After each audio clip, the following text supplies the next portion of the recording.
YSRCP party ఘోరంగా ఓడిపోవడానికి ప్రధాన కారణం ఏమనుకుంటారు? 151 నుంచి 11 రావడానికి ప్రధానమైన కారణం ఏంటి? ఘోరాలు నేరాలు అంటే మంత్రులు మాట్లాడిన తీరులా, బూతులు మాట్లాడటం వలన, లేదంటే అవినీతి ఆరోపణల? నేను అడుగుతా ఉన్నాను. అసెంబ్లీలో ఏదైతే ఉందో వైఎస్ఆర్సీపీ హౌస్ కమిటీలు వేస్తున్నారు. జగనన్న కాలనీలో దోపిడీ జరిగింది, భూసేకరణలో దోపిడీ జరిగింది, టిట్కో దాంట్లో దోపిడీ జరిగింది, అలా ప్రతి విషయంలో హౌస్ కమిటీలు కూడా వేస్తున్నారు. నేను మీరు పెద్దాన్ని చెబుతా ఉన్నాను. మీరు దోపిడీ జరిగింది 2014-19 మధ్య. అదేవిధంగా ఎస్సీ కార్పొరేషన్ 600 కోట్ల స్కామ్ జరిగింది. అదేవిధంగా ఏదైతే ప్రతి స్కీమ్లో స్కామ్ జరిగింది, ఈవెన్ స్కిల్ డెవలప్మెంట్లో కదా చంద్రబాబు జైలుకి వెళ్ళింది. ఈవెన్ ఈడీ ఎవరి చేతిలో ఉండదండి? సెంట్రల్ గవర్నమెంట్ చేతిలో. వాళ్ళే చెప్పారు కదా ఎస్ దీంట్లో ప్రూవ్ అయిందని చెప్పేసి అని. అంటే అవినీతి గురించి కాదు. అదేవిధంగా చింతకాయల పాత్ర ఉన్నాడు, చెత్త నా కొడుకు ఈ నా కొడుకు అని చెప్పేసి బహిరంగ తిట్టాడు కదా.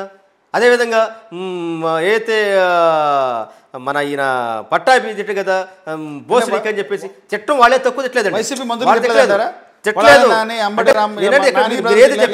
మీరు ఏది చెప్పారు తిట్లు అనేది కావచ్చు, లేదంటే వీళ్ళు అనేది అదే క్రెడిట్ ఓడించారు అనుకుంటే వాళ్ళు తిట్టారు కదా. వాళ్ళు ప్రజలు చూశారు. ఎందుకంటే ఈ 3 పార్టీలు కలిసి బీజేపీ సెంటర్లో ఉంది. అదేవిధంగా ఇక్కడ కూడా ఉంటే డబుల్ సర్కార్ కావచ్చు, అదేవిధంగా పవన్ కళ్యాణ్ కొత్త సిరిస్మా కావచ్చు. అందువల్ల ఏంటంటే ప్రజలు ఒక తీర్పు ఇచ్చారు, దాన్ని మనం స్వీకరించాల్సింది. నేను అడుగుతా ఉన్నాను, ఇదే కూటమి కదా 2014 కూడా వచ్చింది, ఇదే కూటమి ఉన్నప్పుడు ఇదే కూటమి 2019లో వచ్చినప్పుడు తీర్పు ఇచ్చారు కదా. అందువల్ల ప్రజలు ఏంటంటే వాళ్ళు ఒక తీర్పు ఇస్తూ ఉన్నారు. అందువల్ల ఏంటంటే దాన్ని శివసావిద్దాం. అంటే ఇప్పటికైనా ఓటమికి ఎందుకు ఓడిపోయాము అనే పార్టీ ఏమన్నా పోస్ట్ మార్టం చేసుకుందా సార్? ఒకటండి, కారణాలు ఏంటి?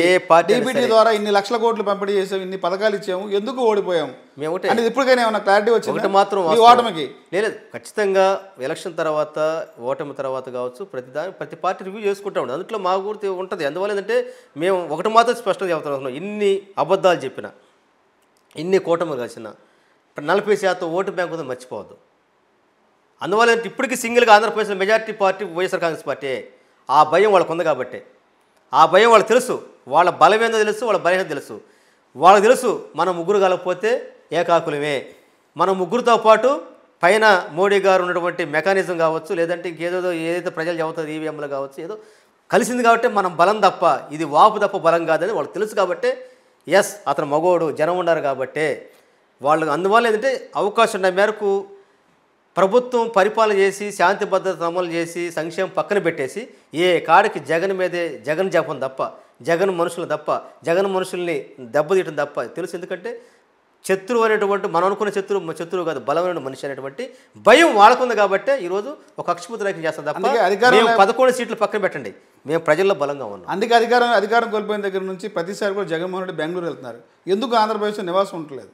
నేను అడుగుతా ఉన్నాను.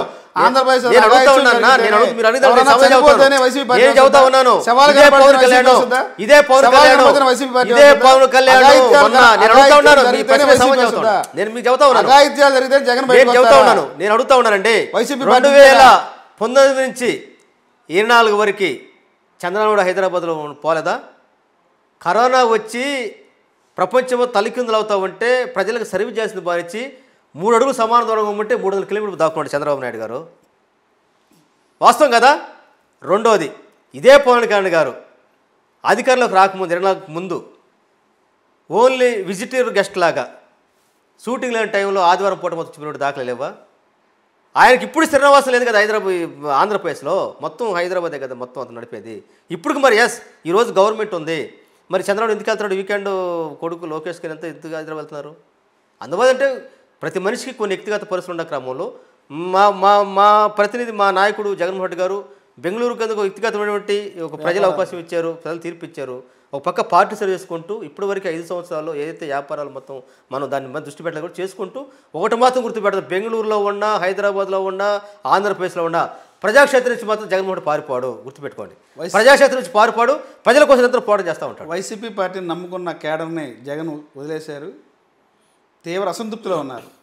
ఎందువల్ల అంటారు? ఈ 5 ఏళ్ల కాలంలో పార్టీని ఈ స్థాయి దిగజారడానికి కార్యకర్తలని పట్టించుకోకపోవడమే. అధికారం రావడంతో ప్రతి మంత్రి కూడా జగన్మోహన్ రెడ్డితో సహా కార్యకర్తలను పట్టించుకోలేదంటారు. నిజం కాదంటారా?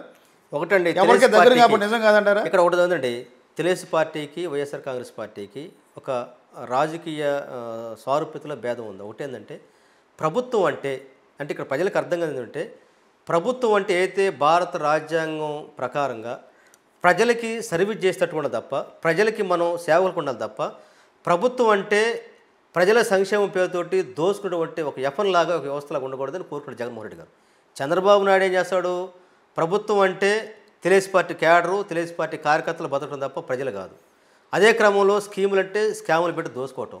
అందువల్ల అంటే జగన్మోహన్ ఒక నూతన విధానంలోకి వచ్చినాక ఒక పక్క 2019 నుంచి చెప్పండి సార్, 2 సంవత్సరాల కరోనా వచ్చి ప్రపంచం మొత్తం గడగలాడుతున్నా కూడా ఏదైతే జగన్మోహన్ చెప్పాడు చేసి ఆంధ్రప్రదేశ్లో విద్యా విప్లవాన్ని, ఆరోగ్య సురక్షతని, అదేవిధంగా గ్రామ స్వరూపాన్ని, అదేవిధంగా సంక్షేమ కార్యక్రమాలు ఎక్కడ దాటలేదే ఒక నూతన రోడ్ తేవాలని ప్రయత్నం చేశాడు. ఇక్కడ విషయం ఏంటంటే అప్పుడే పుట్టిన పిల్లోడికి ఏదైతే చికెన్ బిర్యానీ పెడితే అది డైజెస్ట్ కాలేక ఉందో జగన్మోహన్ ఒక పెద్ద ప్రయోగం చేశాడు.